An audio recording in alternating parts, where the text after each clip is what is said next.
Dicas de higiene e segurança para facilitar o trabalho na confeitaria pet. A gente falando da higiene na produção aí de alimentos é fundamental para você garantir aí a saúde do pet e também a qualidade dos seus produtos, né? A higiene, ela abrange aí desde a manipulação dos ingredientes e todo o processo de embalagem, distribuição, né? Você manter os ambientes limpos e seguir todas as normas aí de higiene vão fazer com que você vá prevenir diversos tipos aí de contaminações.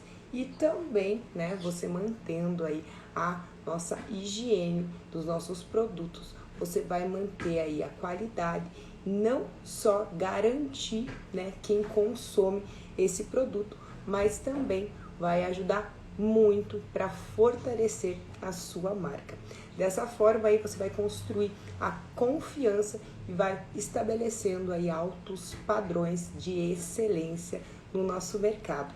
Hoje a aula de higiene e segurança para quem já nos acompanha há algum tempo é um pouco diferente. A ideia aqui é trazer uma forma falando da higiene e da segurança para facilitar o trabalho na confeitaria pet. Então, para você que está produzindo, ainda tem muitas dúvidas sobre esse assunto, tem algumas outras aulas falando, né, sobre esse tema. A gente aí abrange muito a questão da RDC 216/2004, né, da Anvisa, que qualquer estabelecimento que produz alimentos aí falando do nosso universo humano também deve seguir essas normas, né? Então, todas as boas práticas de manipulação, falando aí dos nossos POPs, né? E também aí construindo um pouco mais sobre esse tema, falando sobre contaminação, potabilidade da água, controle de pragas, higiene de manipuladores. Então, falando aí sobre toda a questão de barbas, unhas, cabelos, né? Alguns utensílios aí que a gente não pode de maneira nenhuma estar dentro aí de uma produção. Hoje a ideia é falar um pouco da prática, né? Como a gente pode facilitar com pequenos detalhes que fazem toda a diferença para o produto e também para quem consome, né? Hoje eu separei aqui algumas coisinhas sobre o nosso tema de uma forma mais prática para quem já está produzindo e tem algumas dúvidas básicas, falando de ingredientes, uniformes, né? E também aí do nosso processo de manipulação, embalagens e como distribuir esses produtos de uma forma segura aí para os nossos pets e também ganhando a confiança no nosso mercado, né? Então, falando aqui de coisas básicas, né, para quem está produzindo. Você seguindo, né, a RDC 216/2014 da Anvisa, você já vai conseguir ver todos esses passos que a gente vai comentar aqui e também uma forma aí de você poder organizar a sua produção. Falando de equipamentos e utensílios, né? Como a gente tem grandes produções na Chef de Animal e eu sei que a maioria que está aqui está começando, então queria falar uma maneira prática de vocês manterem, né, todos esses equipamentos, todos esses utensílios para vocês conseguirem ter uma produção sem o risco de contaminação cruzada. Muita gente que está iniciando, né, começa sozinho e acaba aí repetindo sempre alguns erros que são muito perigosos para quem aí vai consumir os produtos.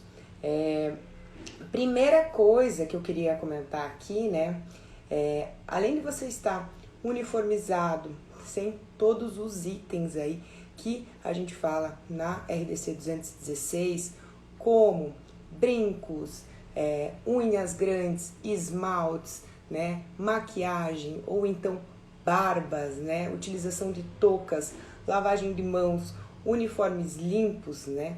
A gente precisa aí manter a nossa cozinha.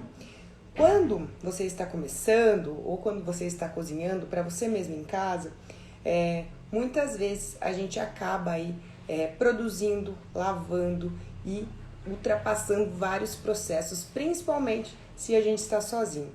Quando a gente começa aí a produzir um alimento, a gente precisa montar esse manual de boas práticas. O manual de boas práticas, ele deve ser aí um instrumento que é utilizado e também modificado. A gente costuma falar do manual de boas práticas como ele deve ser vivo, né, dentro da sua empresa. Isso porque você pode ir readequando. Quando você inicia de forma errada, é muito difícil você retornar e não continuar fazendo os mesmos erros, né? Porque a gente acaba aí viciando também nos erros negativos. Então, se você está começando, te aconselho a assistir nossas aulas aí sobre higiene e segurança, falando especificadamente das nossas leis e também sobre cada tipo de ambiente, né? Mas na nossa prática aqui, falando um pouco, né, além da higiene, também falando da parte dos produtos, na parte prática tem alguns utensílios que são indispensáveis, né? Além de toda a parte do uniforme, alguns utensílios como uma luva térmica para você conseguir retirar aí do forno, mexer nas suas panelas, né? Tomar esse cuidado aí para não se queimar também são necessários. Então, quero começar aqui falando dos nossos ambientes, dos nossos equipamentos, né? Eu comentei aqui que no início ou quando você está preparando em casa, a gente tem mania de querer fazer tudo de uma só vez. Na prática, como funciona para você que está iniciando sozinho? Faça um planejamento da sua produção, né? Inicie sempre pela higienização dos ingredientes que são necessários, como o caso de frutas e verduras, né? Então, já inicie o seu processo deixando toda a sua matéria-prima e seus ingredientes limpos e separados, né? Além disso, os utensílios que você vai usar também devem estar já separados. Por isso que é tão importante, né, a gente seguir também uma ficha técnica de produção. Você tendo uma ficha técnica preparada, você sabe exatamente a quantidade de ingredientes que você vai usar e também os utensílios que serão necessários aí para a gente ter aí já separados. Vai fazer com que você não tenha a necessidade de ir lavando utensílios, ocasionando um grande risco de contaminação, né? Seja aí por um produto químico, como o caso aí de produtos que são usados para a gente fazer a limpeza, como até mesmo aí água sanitária, né? Então, tomar muito cuidado. Deixa eu só arrumar meu carregador. Então, vai desligar a nossa aula aqui, que eu tô com pouca bateria. E também, né, a gente deve aí manter essa organização dessa produção. Então, se a gente tem exatamente todo o processo de ficha técnica, planejamento de produção, então o que vai ser feito em cada momento, principalmente para você que está começando sozinho, é muito importante esse planejamento para você conseguir manter a higiene, a segurança desses produtos, né? Tem gente que separa apenas um dia aí para fabricação, porque tem outro emprego, e acaba ocasionando vários tipos de contaminação cruzada, principalmente no caso de proteínas, né? A gente que trabalha com pet sabe aí grandes alergias que existem de proteínas. A gente tem muitas restrições, além de ter o risco aí de contaminação de mistura, por exemplo, de um frango, né? Onde tem pessoas que acabam até lavando, né, as carnes, né, gente? Lembrando que isso não é recomendado, tem um grande risco aí de uma contaminação cruzada e acabam contaminando o próprio ambiente. Então, na prática, separe as receitas. Se você tem poucos utensílios ou poucos equipamentos, né? Separe aí na prática por períodos ou por horas. Então, durante as primeiras 2 horas, eu vou fabricar esse produto para conseguir fazer uma limpeza de ambiente, equipamentos e utensílios que seja adequado para depois produzir outro, né? Eu vejo diversos alunos que entram em contato comigo fazendo aí um dia, né, de toda a produção, para já deixar massa de bolo congelada, recheios, coberturas, né? E acabam aí se atropelando e muitas vezes tendo muitos riscos aí no nosso produto, né? Então, depois que esse produto estiver pronto, né, é muito importante você fazer o destino correto dele, seja um produto refrigerado, seja um produto congelado. Isso vai depender muito de embalagem que você deseja aí armazenar, né? As embalagens, né? Tomem muito cuidado com as embalagens, principalmente as compradas aí de formas individuais. Para vocês que não compram lote em grandes quantidades, tome muito cuidado a embalagem que você for comprar, né? Como essas embalagens vêm até você. Muitas vezes a gente vê algumas embalagens soltas, principalmente de bolo, né? Onde aí em lojas de embalagem é vendida a unidade. Então, até mesmo essa embalagem tem que tomar muito cuidado, porque uma embalagem que já está exposta, ela não é segura para você aí vender o seu produto. Então, imagine você tomar todo o cuidado aí na questão da produção, da manipulação e você aí ter uma contaminação devido a uma embalagem. Então, muito cuidado, né? Sempre prestem muito atenção como é vendida, como vocês encontram essas embalagens, porque existe um grande risco, principalmente em caixas de papelão, né? Caixas de papelão, normalmente, elas são armazenadas em galpões, são aí feitas a logística através de caminhões, normalmente aí não pensado que é um produto, né, que vai ser inserido alimento. Então, caixas de papelão sempre devem ser aí uma embalagem secundária. O que isso significa? A embalagem primária, deve ser aí a embalagem que vai ter contato direto com o alimento, seja um bolo de aniversário ou então aí a gente falando de alimentação natural, petiscos, né? Então sempre preste muita atenção de onde está vindo, né? Aquele cuidado com o fornecedor, que eu acabo até sendo um pouco repetitiva, mas não posso deixar de falar nisso, que grandes empresas aí já tiveram problemas com a questão de embalagem. Então tome muito cuidado, observem como vem aí esse produto. Outro ponto, né, que a gente precisa prestar muita atenção nesse ponto da embalagem é onde esse produto vai ficar. Então, se a gente está falando de um biscoito, né, como você vai aí baixar a temperatura desse biscoito até a temperatura ambiente para depois inserir dentro do plástico? A gente deve fazer esse processo da forma mais rápida possível, mas um biscoito ele sai muito quente do forno, né? Então, existem algumas alternativas, né? Se você vai fazer uma quantidade muito pequena, você pode até mesmo deixar ele dentro do seu forno, aí para ele deixar até ele chegar na temperatura ambiente, onde você vai conseguir embalar esse produto.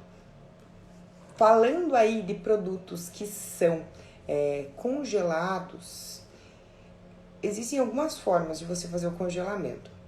Como que você deve fazer o congelamento? De forma mais rápida possível de qualquer tipo de produto, né? Então, por exemplo, eu fiz uma alimentação natural, eu fiz uma massa de bolo, né? Que momento eu preciso colocar dentro do meu ultracongelador, dentro da minha câmara fria ou até mesmo dentro do meu freezer? Quanto mais rápido você conseguir fazer a manipulação daquele produto, né? Até que seja seguro para você manipular e fazer essa armazenagem. Carol, tem problema? Nosso produto ainda está quente? Não tem problema nenhum, tá? Esse produto ainda está quente. O que você deve tomar cuidado é que se ele tiver uma alta temperatura, né, existe um perigo aí de criar algumas gotículas de água e deixar esse produto aí com mais umidade. Então, logo que dá uma baixada na temperatura e você já conseguir, por exemplo, inserir dentro de um saco para fazer o fechamento e colocar dentro de um outro congelador, ou então até que você consiga aí porcionar para fazer o primeiro congelamento. Primeiro congelamento que eu falo é quando a gente precisa fazer o congelamento de algum petisco e que ele seja aí embalado individualmente, né? Ou então onde esse produto não tem o risco de grudar. O que acontece? Muitos produtos são colocados em sacos a vácuo, por exemplo, ou então você pode aí, colocar, né, em alguns produtos, por exemplo, que com muita gordura, como o caso de brigadeiros de carne, quibinhos, almôndegas, né, ou qualquer tipo de bolinho com muita proteína. Se você faz o congelamento dele, por exemplo, já embalado dentro de um saquinho, ele vai ficar tipo Unidos Venceremos. Se você faz o congelamento individual, onde você coloca dentro de uma forma com plástico embaixo e um plástico cobrindo essa forma, você vai conseguir fazer a embalagem, né? Embalar esse produto congelado. Então vai ficar muito mais fácil aí para o seu cliente, onde é um petisco que ele pode tirar apenas alguma unidade para fazer esse congelamento. Então esse congelamento é feito de forma muito rápida, né? Aqui na Chef de Animais acontece de que forma? Os produtos saem do forno, né? Eles são logo mudados já de forma. Assim que baixa um pouquinho a temperatura, a gente tem a gente fala que é uma estufa, né? Que é o mesmo modelo aí de estufas de panificação, mas a gente utiliza para baixar a temperatura dos produtos. Para biscoitos, por exemplo, onde eles ficam armazenados sem nenhum contato externo e ainda existe um tipo de ventilação, então o produto fica bem armazenado e ele consegue baixar a temperatura.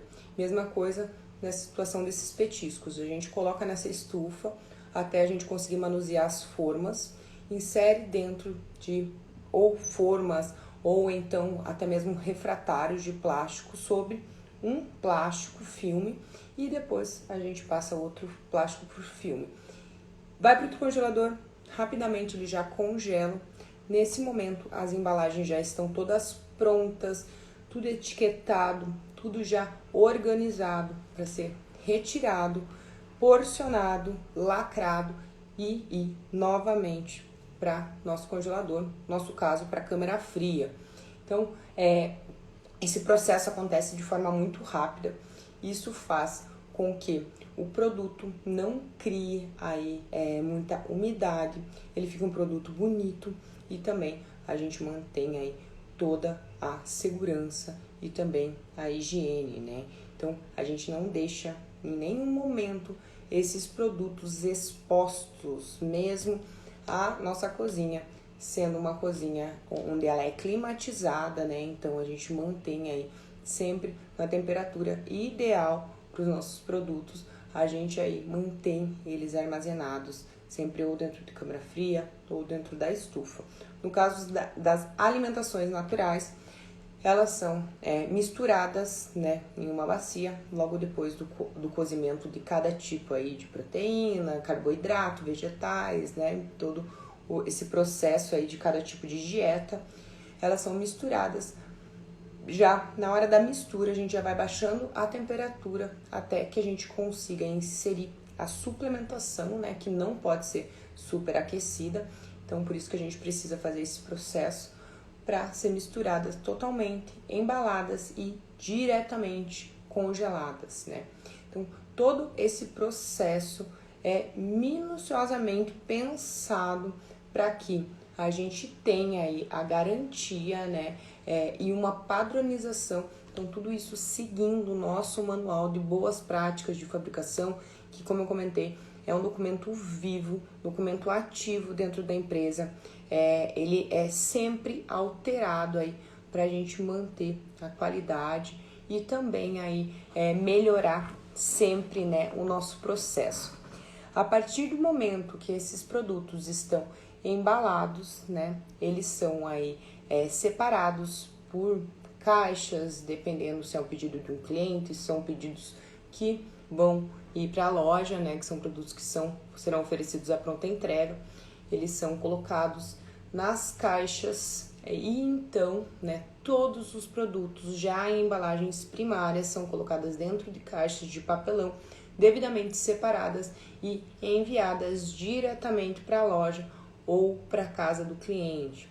No caso dos biscoitos, né, da mesma forma, eles aí vão ser inseridos também numa embalagem secundária de papelão nas nossas caixas e também aí vai ter a logística, o direcionamento de cada tipo de produto.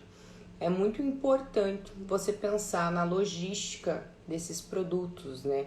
Para onde eles vão?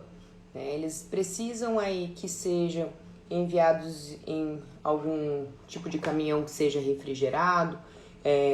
Quanto tempo esse produto pode, né, ficar exposto, seja no sol ou então para transporte, né? Onde você vai enviar esse produto. Então, tudo isso faz parte, né, da questão da higiene e da segurança do seu produto. Você deve fazer aí as fichas técnicas e o seu manual de boas práticas para garantir a padronização da sua empresa. Como eu falei aqui, é claro, né, que a higiene e a segurança principal é a saúde do pet, mas também a gente precisa aí manter os nossos produtos mantendo um padrão e também aí principalmente, né, garantindo que sejamos aí empresas que passem a segurança, que aí sigam esses padrões de excelência também no mundo pet, né? Muitas pessoas acham que fazer comida para pet é muito mais fácil que fazer uma comida para humano, mas a gente segue os mesmos quesitos, tá? Que grandes empresas que fabricam alimentos para humanos. Então, não tem diferença alguma. Claro que elas são adequadas aí ao nosso negócio, ao nosso processo, né? Mas a gente precisa seguir essas normas, como a questão aí da RDC 216/2014 da Anvisa. Se você não conhece, procure, né, saber um pouco mais, leia essa resolução para também não cometer aí pequenos erros que podem custar muito, muito caro para a sua empresa, tá? Essa questão do armazenamento, da questão da logística, né? É muito importante você também garantir que o seu cliente, né, que o tutor do pet saiba como fazer a armazenagem desses produtos. Como no caso de produtos refrigerados, falando de bolo de aniversário, dependendo aí da sua massa, do seu recheio, do clima, né, você pode ter uma definição diferente, até mesmo de validade do seu produto. Mas você precisa falar com o tutor, né, como deve ser armazenado, quanto tempo ele pode deixar porcionado para o pet, ou então como ele pode fazer um armazenamento ou um congelamento daquele produto. Falando aqui de bolos de aniversário, né, falar aqui um pouquinho de cada um, um pouco de cada uma dos nossos petiscos e alimentação natural. A recomendação para um tutor, os nossos bolos, eles sempre são montados no dia do pedido, né? A gente trabalha, assim, com algumas massas, recheios congelados, mas como a nossa demanda é muito, muito grande de bolo, toda a semana a gente tem essa produção. A partir do momento que a gente entrega esse produto para o cliente, a gente garante para ele que esse produto tem até 5 dias na geladeira, desde que mantido dentro da geladeira, né? O que acontece? Igual para bolos para humano, né? A gente sempre deixa muito claro, sempre fala para os tutores tomar muito cuidado com o tempo de exposição desse produto, principalmente se a gente estiver no auge de uma temporada de calor, né? No nosso verão aí, porque tudo, né? A validade desse produto vai depender do armazenamento.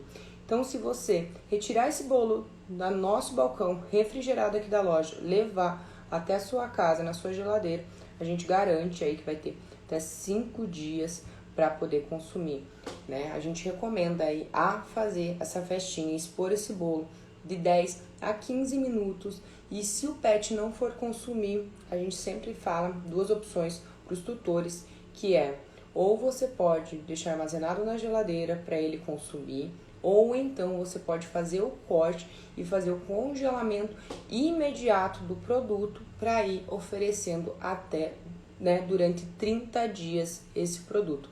Então são 2 alternativas, porque acontece muito de ter pets muito pequenos e mesmo com bolinho de 200 gramas, muitas vezes eles querem uma solução onde não querem porcionar todo aquele bolo para o pet, né?